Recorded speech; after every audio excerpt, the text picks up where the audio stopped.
Today we're on the Meade Glacier in Alaska.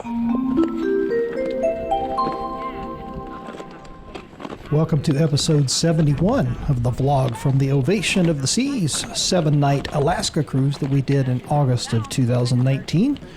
Right here we are in the middle of our excursion that took us out to this glacier by helicopter, and we're getting ready to learn how a glacier forms. I'm just confused as to how it comes up the water. Yeah, so they're constantly fighting to stay on the top. The ice will melt underneath them and they'll fall into holes and stuff, but as the ice recedes, the rocks just stay up.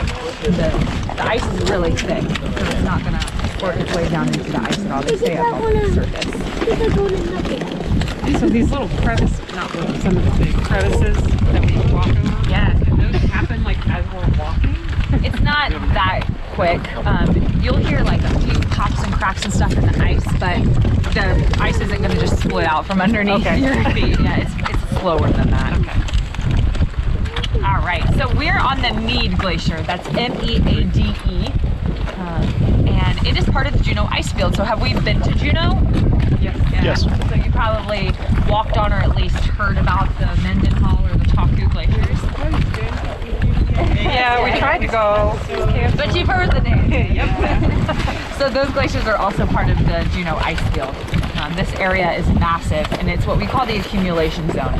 So it takes in a lot of snow every single year, on average about 96 feet. I'm from Tennessee. An inch of snow is a lot to me, so 96 feet is really hard to fathom.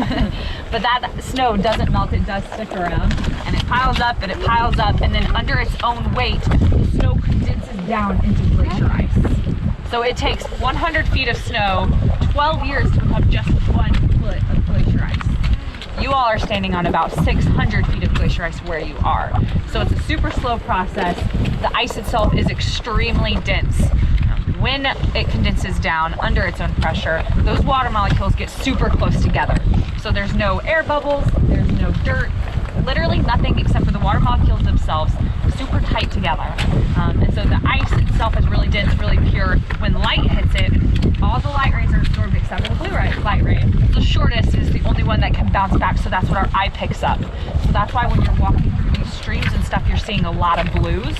Now, what you're actually seeing is just crystal clear ice that goes on for a long ways. Yeah, so that ice field itself makes enough ice every single year to move us down the glacier about 200 feet. But we're still a receding glacier. So even though we're getting new ice from the ice field, we're losing more than that. We're losing about 400 to 500 feet off of the toe of the glacier, which is just about 1.5 miles that way. You can see the lake there. But we also lose depth in the ice, just from the surface here.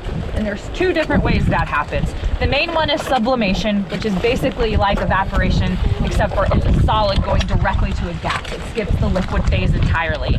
That's the main contributor to losing depth. But we also get a lot of melt. We walked over streams, you can kind of hear some running behind us. We have a lot of water out here on the ice.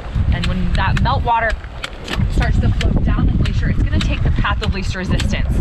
And oftentimes it's going to find these cracks that you mentioned earlier that's under our feet right now. When water hits weaknesses like that, it starts to mill out really big holes.